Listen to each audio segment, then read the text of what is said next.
Ya setuju katakan amin. Amin. Ya setuju katakan amin. Amin. Kita punya apa? Saya punya HP. Bapak mama punya HP juga. Saya punya uang. Bapak mama punya uang. Dan banyak yang kita miliki dalam hidup. Sementara iblis tidak punya. Tetapi justru iblis tidak punya apa-apa juga, memanfaatkan apa yang kita punya. Sadar apa tidak? Dengan HP kita banyak yang berbuat dosa. Sadar atau tidak? Tetapi dengan adanya uang kita banyak menyimpang daripada kehidupan. Saya setuju dengan apa yang dikatakan oleh Bapak Gembala. Tolong ya jemaat Tuhan. Kalau ada masalah di antara kita, selesai di sini. Jangan lagi mendunia melalui. Iblis tidak punya HP, tetapi kita punya HP. Hanya dia belum memanfaatkan HP yang ada. Karena itu sebagai orang yang percaya kepada Tuhan, kalau kita punya segala sesuatu, maka harus kita belajar untuk jangan jadi target iblis. Seperti yang dikatakan oleh hamba Tuhan tadi pagi. Kalau dulu prajurit yang kecil-kecil, sekarang prajurit yang kecil-kecil tidak bisa lawan lagi jemaat jadi Siloam. Yang bisa lawan itu yaitu jenderal. Jenderal pun dia tidak punya apa-apa. Yang kita punya apa-apa. Karena itu sebagai orang yang percaya kepada Tuhan, mari kita memperlengkapi kehidupan kita dengan kuasa Tuhan. Amin. Kita akan dengar kebenaran firman Tuhan 2 ayat bagi kita. Kolose pasal yang kedua, ayatnya yang ke-6 dan ayat yang ke-7. Kolose pasal yang kedua, ayat yang ke-6 dan ayat yang ke-7. Firman Tuhan yang berperikop kepenuhan hidup dalam Kristus. Ayat yang ke-6 berkata seperti ini. Kamu telah menerima Kristus Yesus Tuhan kita. Karena itu hendaklah hidupmu tetap di dalam Dia. Hendaklah kamu berakar di dalam Dia dan dibangun di atas Dia. Hendaklah kamu bertambah teguh dalam iman yang telah diajarkan kepadamu. Dan hendaklah hatimu melimpah dengan syukur. Seperti apa yang tadi saya katakan bahwa iblis itu tidak punya apa-apa. Yang punya apa-apa itulah kita. Hanya karena iblis yang memanfaatkan apa yang kita punya. Bagaimana kita bisa keluar daripada ancaman daripada iblis?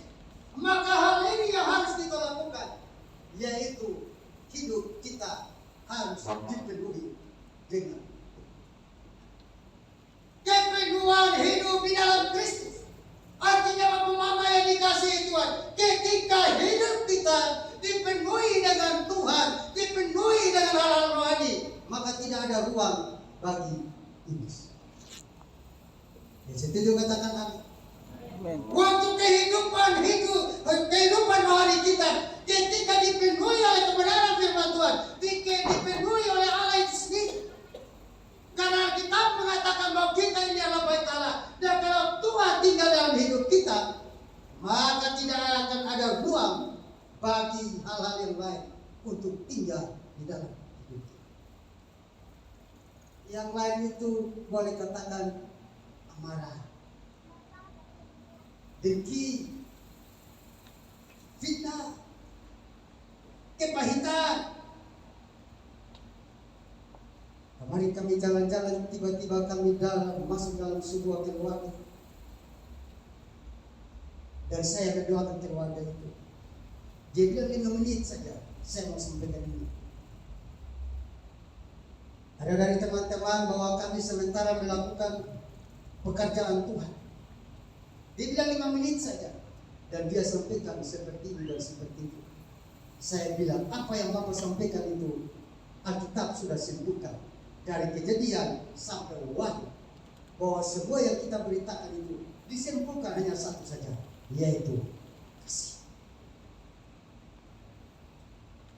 Mau berkhotbah seperti apa saja, gaya kita seperti apa saja, dengan materi yang seperti apa saja, tetapi kalau kita hilang keluar daripada yang satu ini, yaitu kasih, maka semua yang kita buat itu nilainya nol.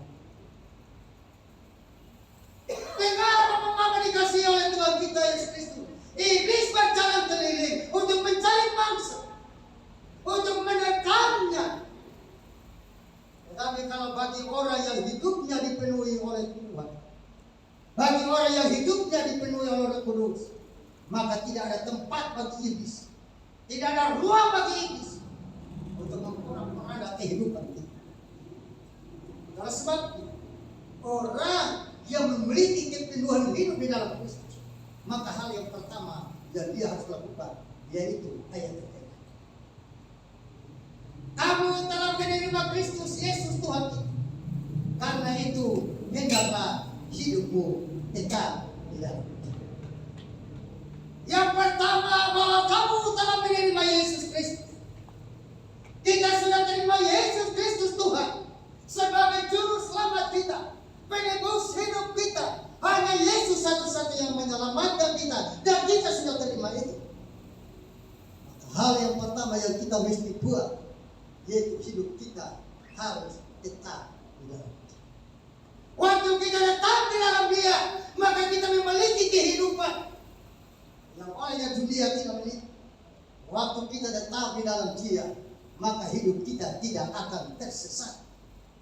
Di Yohanes pasal yang ke-14 ayat yang ke-6, Yesus berkata, "Akulah jalan, kebenaran, dan hidup. Tidak ada seorang pun sampai kepada Bapa kalau tidak dengan Aku." Ini alasannya kenapa kita harus tetap di dalam Dia. Kalau kita tetap di dalam Dia, maka ada kepastian dalam hidup kita. Karena Yesus sendiri yang berkata bahwa akulah jalan, kebenaran itu, dan jalan kehidupan. Saya pernah sharing dengan seorang pengajar pesantren waktu masih di Kenya. Dia pengajar pesantren dan dia bilang sama saya. Dan saya kan sebelum itu dalam dialog itu saya bertanya kepadanya, "Mas, tolong bilang sama saya, menurut kamu kepastian itu ada di dalam siapa?" Dia bilang begini, dalam kitab Pembuka, kitab Al-Fatihah dikatakan, "Tunjukilah aku jalan menuju surga." Lantas saya bilang begini, kalau demikian, menurut saya, tanggapan saya yang sederhana, bahwa kalau begitu dalam Al-Quran tidak ada pasti. Tetapi saya mau bilang bahwa Alkitabnya orang Kristen yang kami percaya, Yesus sendiri berkata, "Akulah jalan, kebenaran, dan hidup." Untuk memulai satu kepenuhan hidup di dalam Kristus, kita harus tetap di dalam Dia. Karena waktu kita tetap di dalam Dia, kita hidup dan kita tidak tersesat. Waktu kita tetap di dalam Dia, maka Tuhanlah yang menuntun kita kepada sumber kehidupan. Kenapa? Karena Tuhan itu adalah Gembala yang baik. Masuk pasal yang ke-23, pasal yang ke-32, Yesus Tuhan adalah Gembala yang baik. 23 dikatakan bahwa Tuhan itu adalah Gembala yang baik. Gembala yang baik tidak membiarkan domba-dombanya, tetapi Gembala yang baik senantiasa menuntun akan domba-dombanya rumput yang hijau dan air yang tenang. Banyak orang mengeluh tentang hidupnya, dikarenakan karena dia sudah kejam mati-matian, kok tidak dapat kuat. Banyak orang mengeluh dalam hidupnya bahwa dia sudah sekian lama tahun hidup berumah tangga, tetapi kebahagiaan tidak kunjung-kunjung tiba. Kalau seperti ini, maka ada yang Tetapi dengar baik-baik, ketika kita tinggal tetap di dalam Tuhan, maka Tuhan sendiri yang akan menuntun kita. Tuhan sendirilah yang akan membawa kita kepada sumber kehidupan, sumber kelimpahan. Ada satu anak Tuhan yang bilang begini, memang pendeta ini ngomong kepada beban, ngomong enak saja, seolah-olah bahwa dia tidak punya beban. Kapan kita nanti? Saya rasa lemas. Saya coba saya mau boleh seperti apa gayanya kata Roland itu. Itu supaya saya ada semangat. Karena kalau tidak waduh begini belum seperti Bapak Gembala, sudah seperti ayam potong.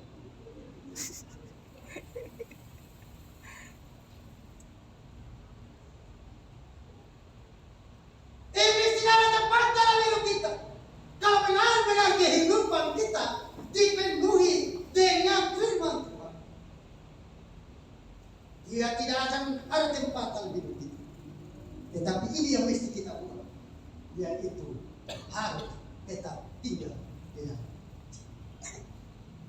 Jangan pernah keluar, jangan pernah jauh.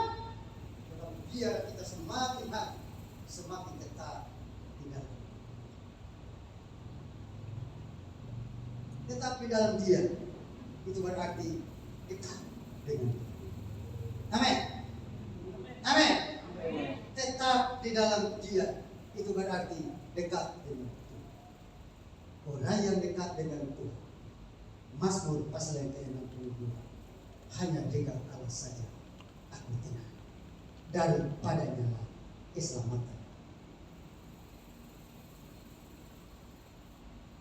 Memang betul, saya sejak hari Jumat, entah saya salah makan apa, saya tidak bisa tidur malam itu. Keluar WC mungkin sebanyak 28 kali. Sudah seperti itu lagi lemas. Sampai sekarang juga makan tidak betul. Tidur tidak nyenyak. Oh ini ada yang salah. Kalau jadi jemaat enak ya, datang dulu dengan pulang. Jadi gembala pendeta ini tidak enak. Sosial lagi firman Tuhan, doa puasa lagi, bolong lagi salah kata, jemaat bilang, oh apa itu? Salah-salah. Karena kita bayar harga ini loh.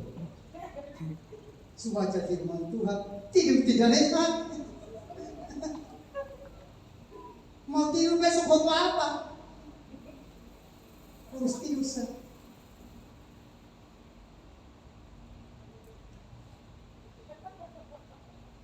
Orang yang tetap di dalam Tuhan berarti bahwa dia dekat dengan Tuhan.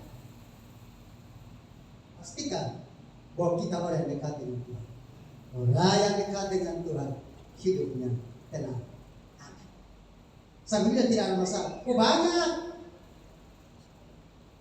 Ya Bapak Gembala seperti ini tiap bulan terima uang kos yang lebih Tuhan.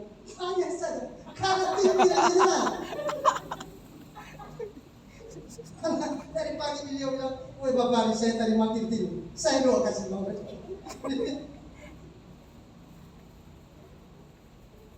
Hidup kita tenang kalau dekat.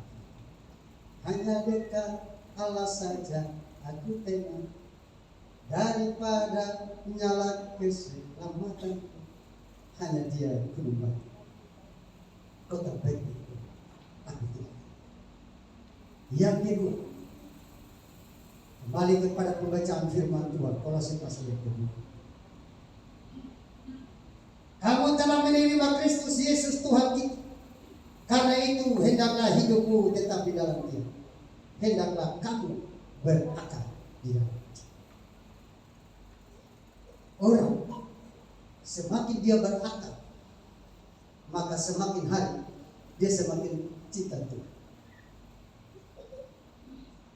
Amin. Orang semakin akarnya tertancap dalam, semakin dia cinta Tuhan. Ku jatuh cinta padanya, tambah dan dalam lagi. Hei! Ku jatuh cinta padanya, tambah dan dalam lagi. Yesus ibadah indah semati. Oh, cintanya antara aku dan kamu. Ku jatuh cinta padanya, tambah dan dalam lagi.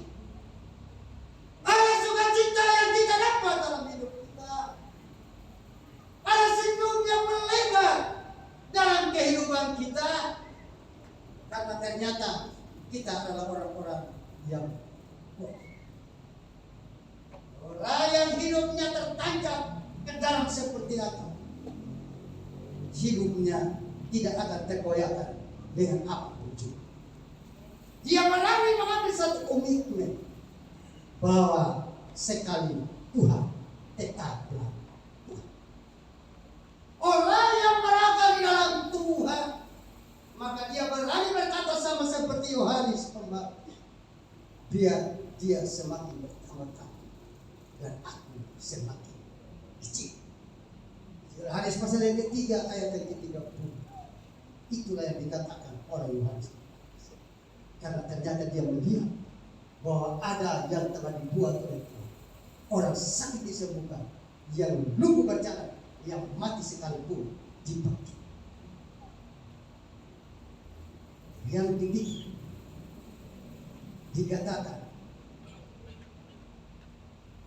bahwa kamu telah menerima Yesus Kristus sebagai Tuhan dan Juru Selamat, maka hendaklah hidupmu dibangun di atas. Hendaklah hidupmu dibangun di atas. Yesus adalah batu penjuru yang dibuat oleh para tukang. Yesus adalah batu utama itu yang olehnya kita kuat apabila kita dibangun di atasnya. Itulah sebabnya iblis punya target, yaitu orang-orang yang setia beribadah kepada Tuhan. Tetapi sekali lagi, ketika kita dipenuhi, ada kepenuhan Allah di dalam hidup kita, ada kepenuhan Kristus di dalam hidup kita, maka tidak akan ada ruang bagi iblis. Apa? Karena yang pertama tadi, kita hanya milik Tuhan. Amin. Yang kedua tadi, bahwa kita hanya berakar di dalam. Saya waktu masih kecil, ada itu pohon-pohon besar. Kalau akarnya tidak tertancap dalam, saya menggembalakan domba daripada bapak saya, atau sapi putih, sapi penggala dari bapak saya. Saya pergi itu atas saya potong. Padahal ini akan tidak. Karena mungkin di sisi lain untuk membuat pikiran ini tidak terlalu tertekan dengan apa yang saya lakukan. Hidup kita seperti itu. Kalau akar kita tidak tertancap lagi, maka itu target bagi kita. Yang ketiga, dikatakan bahwa hidup harus dibangun di atas. Firman Tuhan hari Minggu kemarin disampaikan tentang bagaimana dua macam dasar. Ada orang yang membangun rumahnya di atas pasir, dan ada orang yang membangun rumahnya di atas batu. Sama-sama mengalami derita yang sama, hujan yang sama, air yang sama, badai yang sama, banjir yang sama, angin topan yang sama. Dan yang menguji itu adalah angin topan, badai. Dan yang berdiri teguh adalah bangunan yang bukan di atas pasir, tetapi bangunan yang olehnya dibangun di atas. Ikut Tuhan, kita tidak bisa punya prinsip bahwa asal jadi. Ikut Tuhan kita tidak bisa punya visi bahwa asal jadi, tetapi benar-benar dalam kehidupan kita harus ada satu kerinduan dalam kehidupan kita bahwa kita mau ikut Tuhan, karena Tuhan lebih dahulu memanggil dan menyelamatkan saya. Hidup kita harus dibangun di atas Dia. Jemaat Tuhan yang dikasihi oleh Tuhan kita Yesus, kenapa kita harus dibangun di atas Dia? Karena Yesus adalah batu penjuru. Dalam Kisah Rasul pasal yang keempat ayat yang ke-11, Yesus adalah batu yang dibuang oleh tukang-tukang bangunan, yaitu kamu sendiri. Namun Dia telah menjadi batu penjuru. Tuhanlah batu hidup, dan alam maut tidak akan menguasai. Ketika Yesus berkata kepada murid-murid yang menurut kamu siapakah aku? Ada yang mengatakan engkau salah satu bagi, ada yang mengatakan engkau dunia. Tetapi Petrus berkata, engkau adalah Mesias, anak Allah. Yesus berkata, namamu sekarang Petrus. Di atas batu karang ini aku akan mendirikan umat, dan alam maut tidak akan menguasai. Ya, Matius pasal yang ke-16 ayat yang ke-12. Dan aku pun berkata kepadamu, engkau adalah Petrus, dan di atas batu karang ini aku akan mendirikan jemaat, dan alam maut tidak akan menguasai. Jemaat Tuhan yang dikasihi oleh Tuhan kita Yesus Kristus, kepenuhan hidup di dalam Kristus. Cara yang berikut, selain kita tetap di dalam Dia, selain kita berakar di dalam Dia, selain kita dibangun di atas Dia, bagian yang keempat daripada kebenaran firman Tuhan, yaitu bertambah teguh dalam iman yang telah diajarkan kepadamu di dalam. Semua orang boleh punya iman, semua orang boleh percaya, tetapi kenapa sehingga kita tidak mengalami mukjizat? Orang lain boleh diberkati secara luar biasa, orang lain dia sakit dan dia sembuh, orang lain ditindas dan dia bangkit kembali, tetapi kenapa kita tidak mengalami mukjizat? Ternyata ada yang salah di dunia. Iman dimulai dengan satu hubungan. Kenapa kita tidak mengalami mukjizat? Karena hubungan yang kita dengan Tuhan tidak ada. Kemarin dalam pelayanan saya sharing sama teman-teman, minta maaf, di Keva juga mayoritas Katolik, dan prioritas mereka itu hanya pada mukjizat, yaitu kesembuhan. Mukjizat, mereka tidak ada makan supaya Tuhan kasih makan, tetapi untuk mukjizat pemulihan pada jiwa mereka diabadikan. Iman kita harus benar-benar bangun di atas Tuhan. Jangan iman yang salah. Iman yang benar hanya bergantung kepada Tuhan. Nah, itu Bapak Mama yang dikasihi oleh Tuhan kita Yesus Kristus. Ibrani pasal yang ke-11 ayat yang ke-8. Iman membuat orang berkenan kepada Allah.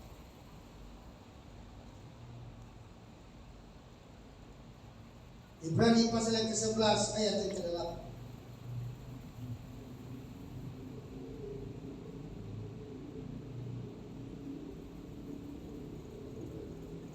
Dalam Ibrani pasal yang ke-11 ayat yang ke-8,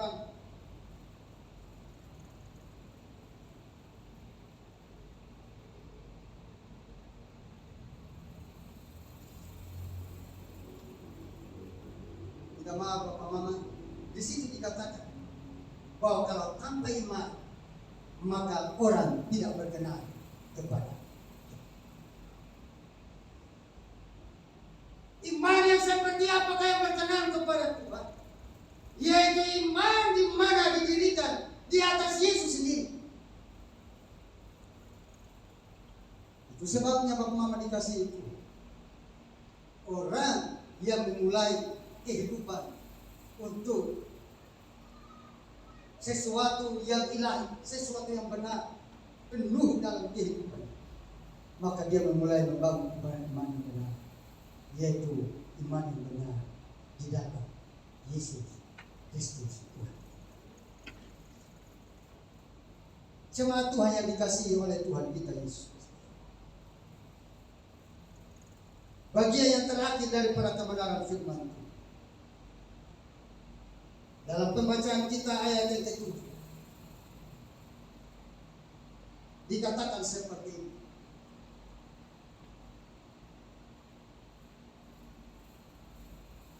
Hendaklah hatimu melimpah dengan syukur. Orang yang selalu mengucap syukur kepada Tuhan, maka dia siap untuk menghadapi situasi atau keadaan dunia apapun. Bukan waktu dia senang dia bersyukur kepada Tuhan. Bukan waktu dunia mana dia berseru kepada Tuhan. Tetapi dalam keadaan tertinggal syukur, dia harus bersyukur kepada Tuhan. Dalam sebuah pertemuan sambutan daripada Presiden Republik Indonesia, dia bilang begini, sekarang ini yang Indonesia dan dunia takutkan sekarang bukan karena corona. Yang Indonesia dan dunia takutkan sekarang bukan karena perang. Yang Indonesia dan dunia takutkan sekarang bukan karena kemiskinan. Tapi yang sekarang Indonesia dan dunia takutkan sekarang yaitu perubahan iklim, tanah longsor, banjir, gempa bumi, tsunami. Dan kalau tsunami itu terjadi, maka memakan korban sampai ratusan bahkan ribu jiwa. Saya melihat di Brasil, saya melihat di Turki, waktu musibah itu terjadi, itu bangunan-bangunan yang mewah itu, bangunan-bangunan tingkat, mobil-mobil yang mewah itu hanya bisa dinonton saja. Firman Tuhan tadi pagi sempat disinggung oleh hamba pada hari kemurkaan. Harta tidak berguna, tetapi kebenaran yang menyelamatkan.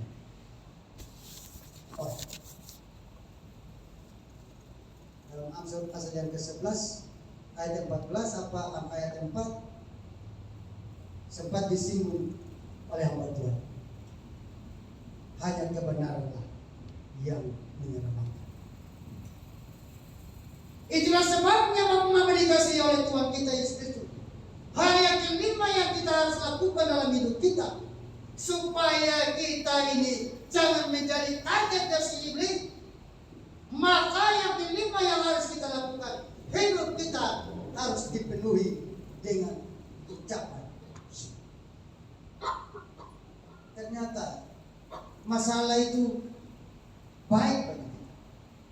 Ternyata penindasan itu baik bagi kita.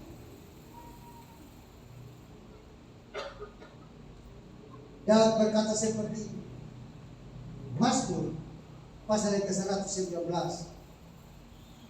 ayat yang ke-67, ketika tidak ada penindasan, maka aku menyimpang daripada. Ayat yang ke-71 dikatakan bahwa ketika hidupku tertindas, maka aku belajar akan ketetapan. Benar. Seseorang waktu dia aman-aman, sudahlah, ibadah itu tugas Bapak Gembala. dengan para pejabat yang ada. Ibadah itu tugasnya para pelayan. Mereka mau melompat bercipta seperti apa, itu tugas mereka.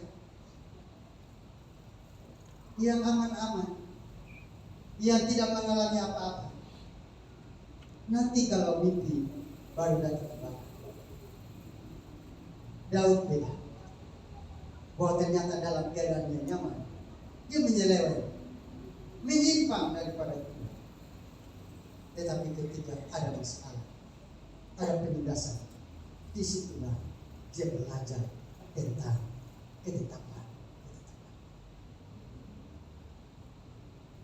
Ada baiknya sesuatu yang kita alami dalam kehidupan kita, mungkin kita berkata kenapa sehingga kita menjadi orang yang meruani Allah. Mengapa kita menjadi orang yang aktif melayani pekerjaan Tuhan? Kenapa dia tidak sakit hati, kok saya sakit? Kenapa dia kelimpahan, kok saya kekurangan? Dari semua yang kita alami, supaya kita belajar bergantung dan mengandalkan Tuhan dalam hidup. Yeremia pasal yang ke-17, ayatnya yang ke-5 dan ayat ke-7. Yeremia pasal ke-17 ayat yang ke-5 berkata seperti ini. Beginilah firman Tuhan, dan untuklah orang yang mengandalkan manusia, yang mengandalkan kekuatan sendiri, dan yang hatinya menjauh daripada. Ayat yang ke-7, diberkatilah orang yang mengandalkan Tuhan dan yang menaruh harapnya pada Tuhan. Jangan salahkan Tuhan ketika engkau diperhadapkan dengan masa-masa susah. Jangan persalahkan Tuhan ketika engkau diperhadapkan dengan satu tantangan yang mungkin menurut logika kita tidak mampu. Tetapi kita harus tetap bersyukur karena ternyata itu semua demi kebaikan. Satu waktu saya menutup khotbah saya, ada sebuah keluarga dalam perjalanan, katakanlah dari sini menuju ke Hendak. Di tengah perjalanan ada seseorang yang berteriak, berhenti, berhenti anjing, berhenti, berhenti anjing. Keluarga ini marah. Mereka berhenti, memukul orang ini sampai babak belur. Kenapa kamu mengatakan anjing? Tapi karena orang ini sudah babak belur, tidak bisa ngomong lagi, mereka jalan terus. Ternyata di depan mereka ada jalan putih, dan yang ada di sana anjing. Mereka hanya dengar anjing datang, mereka hajar orang ini sampai habis. Jangan pernah salahkan Tuhan kalau ada sesuatu yang kita alami di depan, kita belum tahu apa hikmah di balik itu. Firman Tuhan datang kepada kita. Poin yang kelima, hendak hatimu melimpah dengan syukur kepada. Sekali lagi mengakhiri khotbah saya, berikutnya berkata, kepenuhan hidup dalam Kristus. Kalau hidup kita dipenuhi Kristus, maka tidak ada ruang bagi dosa, tidak ada ruang bagi keinginan-keinginan daging untuk memperhambakan kita. Kalau ada Kristus, maka hidup kita akan berbeda. Hidup kita semakin hari semakin lebih mencintai Tuhan dalam kehidupan kita. Saya sudah pelayan altar bersama saya. Kita mau angkat pengagungan kita, sebab kita kepada Tuhan.